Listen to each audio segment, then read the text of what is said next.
En esta ocasión voy a leer el texto que escribí el año pasado para la jornada de la red número 23 del Colegio de Psicólogos de la Provincia de Buenos Aires, distrito número 12.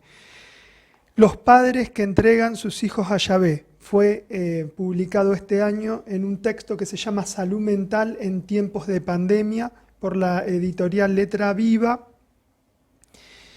Y dice así: los padres que entregan sus hijos a Yahvé. Yahvé, toma ahora a tu hijo, tu único hijo Isaac, a quien amas, y vete a tierra de Moriah, y ofrécelo allí en holocausto sobre uno de los montes que yo te diré. Capítulo 22, versículo 2 del Génesis. Sumario. ¿Es verdad que los padres siempre desean el bien para sus hijos? Direcciones de la pulsión de muerte, identificación con el agresor, serán conceptos psicoanalíticos que nos ayudarán a pensar acerca de las trampas propuestas por las generaciones anteriores. Existe una ley hermética universal de correspondencia que postula: como es arriba es abajo y como es abajo es arriba. Cito, máxima atribuida a Hermes Trismegisto, el 3 veces iniciado, un sabio de la cultura griega que representa al gran dios egipcio Tot. Fin de la cita. Introducción. El relato bíblico cuenta que Abraham y su esposa estaban desgastados por la vejez y además no podían tener hijos. Este hecho lógicamente natural por un tema evolutivo es atravesado por la tentación de un agente externo llamado Yahvé, quien básicamente le ofrece poder a Abraham a través de tener un hijo. Pero como eso no era posible naturalmente a nivel humano, Yahvé, con permiso del libre albedrío de Abraham y su esposa Sara, interviene con sus capacidades superiores y se lo concede. Pero esta aceptación de ser favorecido por parte de los prodigios de Yahvé los pone al mismo tiempo a Abraham y a su esposa en una posición de inferioridad, de dependencia con respecto a este agente tentador. La hipótesis de trabajo propuesta es que el relato bíblico de Yahvé pidiendo el sacrificio de Isaac nos advierte sobre el poder que ejercen las generaciones anteriores a través de frenar el crecimiento de los hijos, de empobrecerlo y o matarlos. Desarrollo. Ha sido un hecho revelador para la historia reciente de Occidente que Sigmund Freud postulara con un relato actual el funcionamiento del inconsciente, anunciando así que hay algo muy profundo en la constitución del psiquismo humano que no podemos dominar y que esa división queda posteriormente plasmada en el sujeto, la sociedad, la cultura y la historia humana, ya que el inconsciente produce sus efectos. También hay evidencia que los sabios de la humanidad daban claras señales de comprender que existe algo que estaba velado en el interior del ser humano y por lo tanto era necesario conocerse a uno mismo para posteriormente conocer el universo y los dioses. Cito, velado aquí significa oculto por algo que se presenta por delante. Por ejemplo, la esfinge con su monstruosidad es un velo en sí mismo que sirve para custodiar lo valioso. Solo atravesando su monstruosidad se puede obtener aquella verdad oculta. Este es el sentido más profundo del ocultismo. Su propósito es ocultar lo valioso. Y luego, o sea, aquellos que se animen, los iniciados, que no salgan corriendo justamente asustado por la monstruosidad de la esfinge, y luego desocultar para hacer visible la verdad, venciendo esfinges que actúan custodiando y haciendo de obstáculo para aquellos que no sean legítimos en el arte de la iniciación. Por lo tanto, el psicoanálisis Es un método ocultista occidental y su aspiración inicial de ser contemplado como científico es un mayor obstáculo en la actualidad. Esto Lacan lo explicitó claramente, pero el complejo de inferioridad de algunos psicoanalistas al verse fuera del paradigma científico hace que no puedan pensar estas posibilidades que llevarían al psicoanálisis a una superior y nueva fase, haciendo que la humanidad actual pueda reencontrarse con este noble método. Es así, ¿sí?, que el psicoanalista José Luis Parise explica este problema inicial del psicoanálisis, donde Freud estaba muy interesado en el ocultismo, ¿sí?, aunque digamos la tradición psicoanalítica que aspira a que esté en la universidad ocultaron siempre este tema, pero Freud era un gran interesado de los misterios del Egipto antiguo, pero, y además porque hay evidencia de que participaba de grupos de logias masónicas de esos tiempos, ¿sí? Ya en otros escritos hablaremos sobre eso y citaremos esas cuestiones, y su propósito era que sea científico, pero por supuesto no podía, digamos, mezclarse con los prejuicios que había sobre el ocultismo. Esto directamente su discípulo y después autor reconocido, Carl Gustav Jung, lo puso en evidencia, y de hecho él mismo se dedicó a estudiar el ocultismo abiertamente y relacionarlo con las cuestiones más profundas del psiquismo humano. Fin de la cita.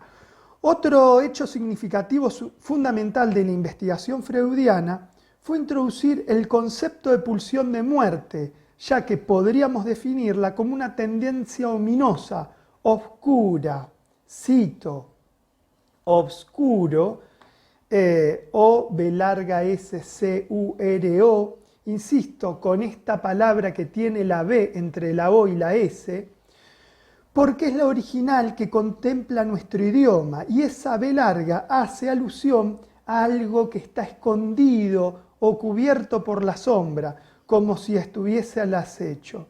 Del latín obscurus, obscuro, y en sentido implícito cubierto, el lado B.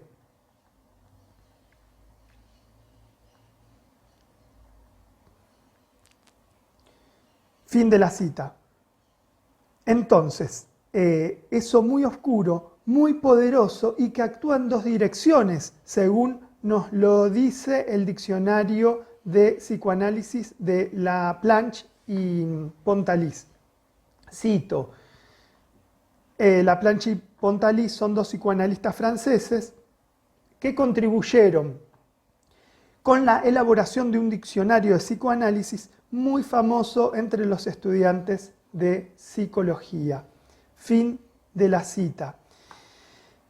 Y dice justamente sobre la pulsión de muerte en este diccionario, cito, las pulsiones de muerte se dirigen primeramente hacia el interior y tienden hacia la destrucción.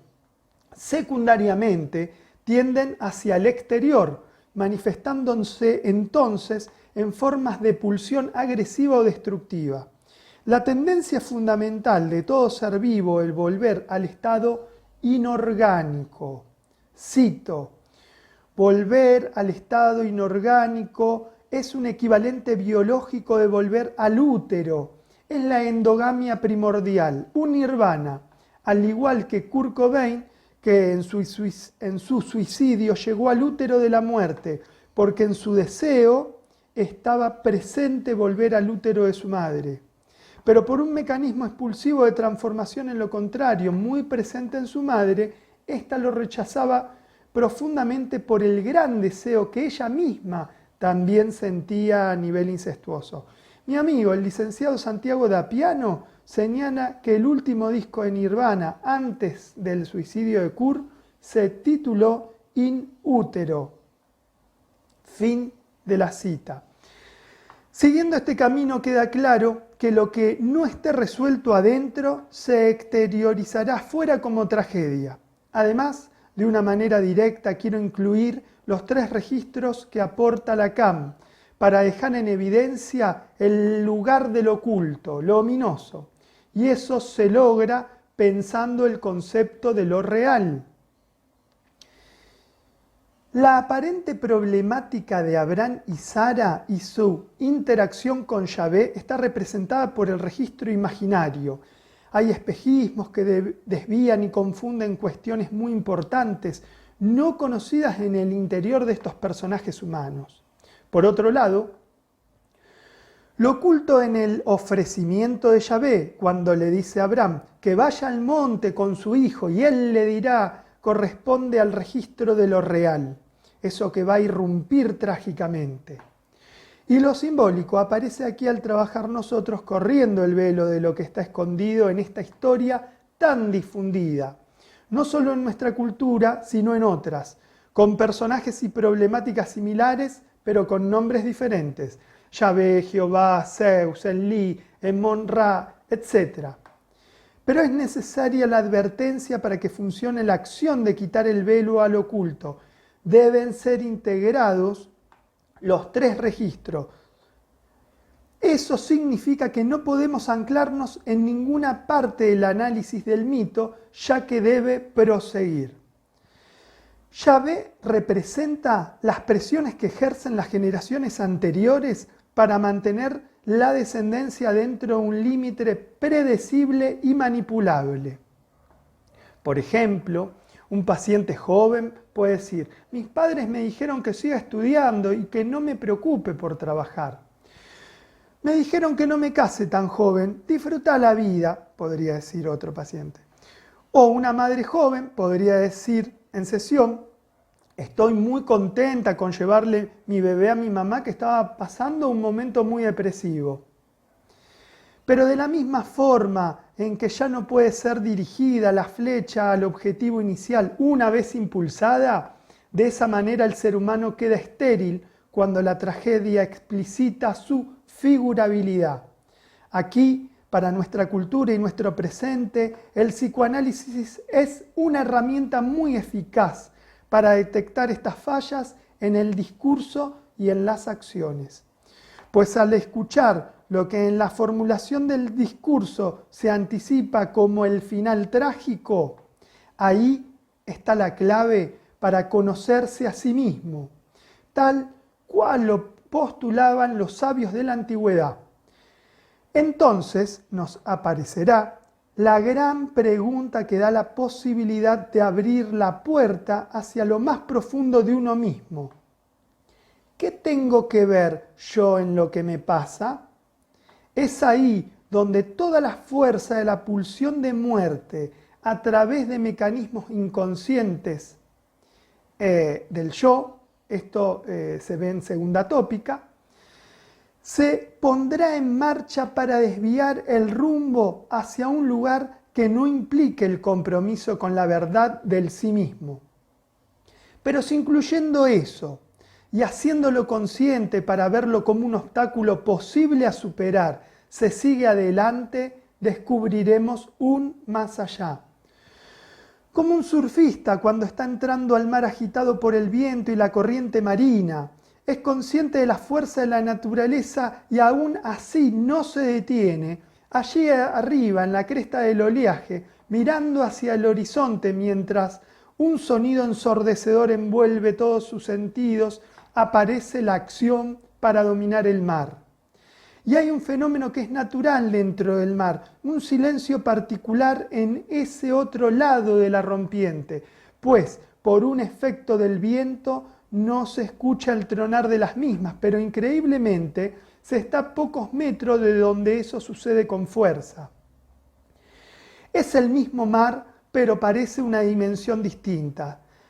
Hasta otras leyes parece que lo gobiernan. Se ven las olas y no se oye ruido, y a la vez conservando el perfecto estado auditivo. La pulsión de muerte es ese casi todo no, pero en ese casi, nombrado en la oración anterior, está la pequeña puerta de entrada hacia un lugar distinto de lo tanático.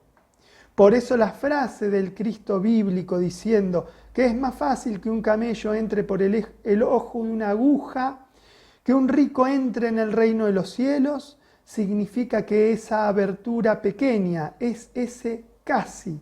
Y el camello, al estar fuera del lenguaje, entonces está directamente conectado con la naturaleza misma. Pues la naturaleza es ese reino total en el que participan jerárquicamente las leyes superiores y las leyes inferiores. Por lo tanto, la expresión de la pulsión de vida más cruda. Y entonces le es posible pasar por un lugar que ya en el lenguaje queda como algo de otra dimensión. El hombre rico hace alusión al ser humano, que por estar bañado por lo rico del lenguaje, estará introducido por un acontecer de espejismos y sombras. Por lo tanto, lo que le suceda, bueno o malo, estará sujeto a fuerzas desconocidas.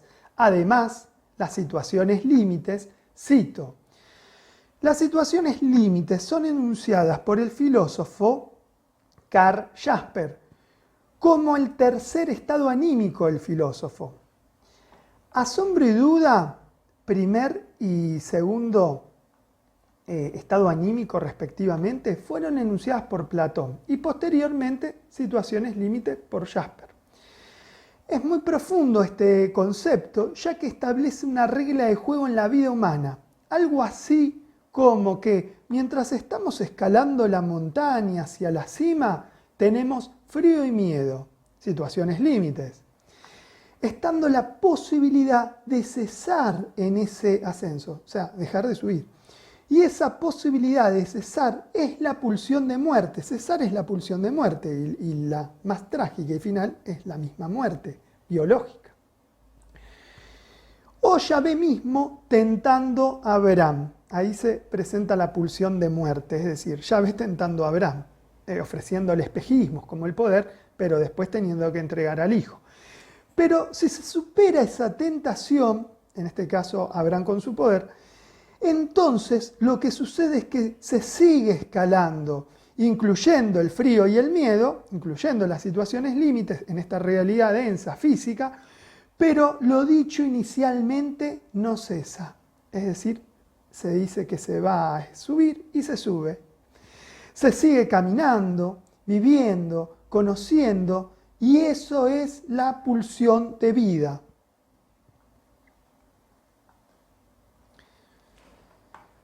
Entonces, fin de las citas. Además, las situaciones límites adicionan otras complejidades que hacen aún más difícil la conexión con esa misma posibilidad llamada pulsión de vida. La palabra y su uso es lo que al ser humano lo lleva directamente a su tragedia o lo desvía de ese destino tan ático, configurando las circunstancias que le conviene. Pero para que se usen las palabras correctas, es condición necesaria conocerse a sí mismo. Fidias Cesio, cito, el gran psicoanalista argentino que con sus investigaciones psicoanalíticas atravesó las múltiples manifestaciones en que se presenta la pulsión de muerte en la vida humana, y con su propia existencia fue testimonio de la pulsión de vida. Fin de la cita. Fidias Cesio, en su investigación del caso Palene Dirce, esto está en su texto Actual Neurosis, ¿sí? Citado en la bibliografía de este trabajo, analiza el lugar de una madre que cobra vigor en su vida luego de la muerte de su propia hija. Aquí, la primera ley hermética se cumple, es decir, que lo que había muerto y por lo tanto quedó irresuelto en el interior de esa madre, lo podemos relacionando con la ley arriba, lo que es arriba, se exterioriza en el cuerpo muerto de su hija. Lo que es arriba es abajo, el cuerpo muerto de su hija, abajo. Hay un movimiento pulsional tanático de usar el cuerpo muerto de su hija, abajo, para alojar lo muerto de ella, y que lo que estaba vivo en su hija, ella lo introyecta arriba. Es decir, se queda con la vida de su hija y a su hija la carga con la muerte de ella. De manera tan significativa, en el caso expuesto por el autor Fidias Cesio, que describe los comportamientos de la madre luego de fallecer su hija y eran similares a la edad evolutiva que presentaba al momento del deceso de la menor. La madre creó un dispositivo muy explicado en el taoísmo. 8. Cito, el concepto del vacío es fundamental. Dicho simplemente, para meter algo en un agujero es condición necesaria que en ese agujero haya vacío. Este concepto ayuda a entender el drama de una estructura histérica. Por ejemplo, una mujer histérica se pone ella misma en el lugar masculino para llenar el agujero, haciendo de cuenta imaginariamente, es decir, por espejismos y sombras, que es su propio padre el potente. Esto lo hace para alejarse de su padre impotente. El padre real era un padre impotente.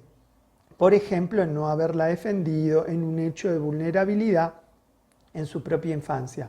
Pero en tal operación queda la posibilidad de no ser llenada ella misma por la exogamia. Fin de la cita.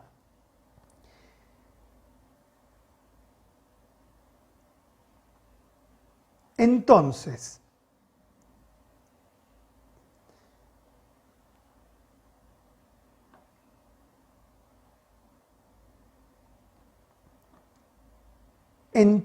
la madre creó un dispositivo muy explicado en el taoísmo. Se vació de muerte y se llenó de vida.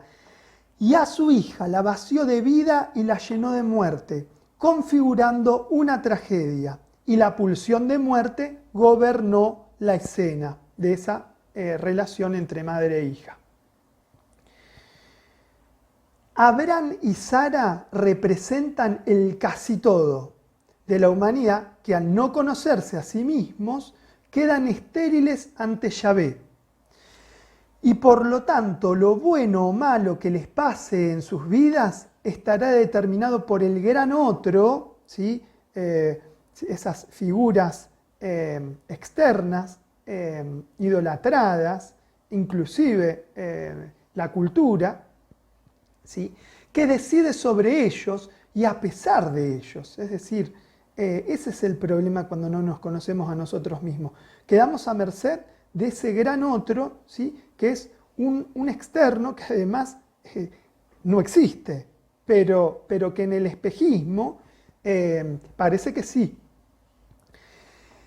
Que estén desgastados por la vejez lo podemos pensar como lo no resuelto que debilita a las nuevas generaciones la posibilidad de pensar, de encontrarse con lo que estaba oculto para posteriormente hacer el trabajo de duelo. Es decir, si no detectamos que hay que duelar, no vamos a poder hacer el duelo, porque para hacer el duelo hay que saber que hay que duelar. ¿Sí? Es decir, el duelo es el trabajo de dejar ir.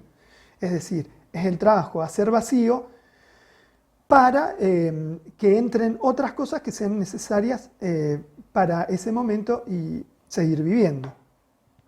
Eso que hay que duelar, que no se conoce, siempre es activo en el interior y, por lo tanto, consume energía psíquica interior, que se nota en el exterior por el empobrecimiento manifestado en diversas áreas, como la vida social, entre otras. Aquí, la ley sería que lo no duelado es paralelamente proporcional al empobrecimiento psíquico. Por eso es tan importante hacer duelo, para dejar ir lo que ya no es compatible con ese momento de la vida. Si estamos llenos de cosas que ocupan lugar, justamente ese lugar está lleno. Es una cuestión que así como pasa en lo físico, también pasa en lo psíquico, que es sutil. Las generaciones anteriores intentarán no cesar de inscribirse en el psiquismo de la descendencia de una manera caótica, porque es la lógica del poder de la supervivencia tanático. Esto sucede en forma directamente proporcional a la falta de duelos adecuados en relación a configuraciones trágicas, producto de sucesos que la pulsión de muerte gobernó a esa familia. Esto deja librada a las nuevas generaciones para identificarse libremente con el agresor. Este es el núcleo central de los fanáticos, es decir, como los fanáticos justamente están tan heridos, uno de los mecanismos que tienen por no conocerse a sí mismos es que se identifican con el agresor, terminan haciendo lo mismo con el agresor, además defendiéndolo. Que en su núcleo original es la generación anterior, aquella de la tragedia mítica. Conclusión. Es por lo dicho anteriormente que podemos pensar a los padres que entregan sus hijos a Yahvé como un modelo específico de ejercicio del poder a niveles generales manifestados en la economía, la política, la ciencia y la religión, y a niveles particulares podríamos pensarlo como las conflictivas incestuosas familiares. Crean el problema de una manera discreta y luego se presentan como poderosos salvadores, al igual que lo hizo Yahvé con Abraham y Sara, aprovechándose del empobrecimiento del desgaste, pero posteriormente estos personajes humanos se identificaron con el agresor, exponiendo a Isaac según los caprichos del demonio del volcán, como era conocido el Yahvé prebíblico. Esto lo dice José Luis París en una conferencia. Los padres que entregan sus hijos a Yahvé irrumpen como una plantilla rígida del ejercicio del poder, muy difundido en nuestros sistemas sociales, culturales y familiares. Pero fundamentalmente en nosotros mismos, cuando estamos entrampados en la falta de conocimiento de nuestro inconsciente. Porque nos prestamos a estar vulnerables de identificarnos con el agresor, siendo nosotros mismos un eslabón de esta cadena perversa y ofreciendo a los hijos como fusibles. Cito, el fusible en los circuitos eléctricos está puesto para que, en caso de sobrecarga eléctrica en el sistema, se haga el corte. Se quema el fusible, pero se salva el circuito. En estas cuestiones muy útil, pero cuando funciona así un sistema humano, ya sea familia o social, aparece irremediablemente la tragedia. Alguien tiene que morir o enfermarse para que los otros vivan. Crear mártires es, sí, y también las familias crean mártires. Crear mártires es crear encubiertamente problemas. Es como decir que van a vivir, pero condenados con mucha culpa porque otro se sacrificó por ellos. Pero al incluir la resurrección, pasamos de negar a renegar, es decir, más gasto energético para sostener un síntoma, por lo tanto, más empobrecimiento psíquico. Entonces, fin de la cita. Entonces, siendo nosotros mismos un eslabón de esta cadena perversa y ofreciendo a los hijos como fusibles. Ya explicamos cómo funcionan los fusibles. De un sistema familiar. En última instancia, la pulsión de muerte se entrona victoriosa en la dinámica inconsciente, obscura, ominosa y no develada. Los padres que entregan sus hijos a Yahvé son la tendencia hacia el exterior de la pulsión de muerte.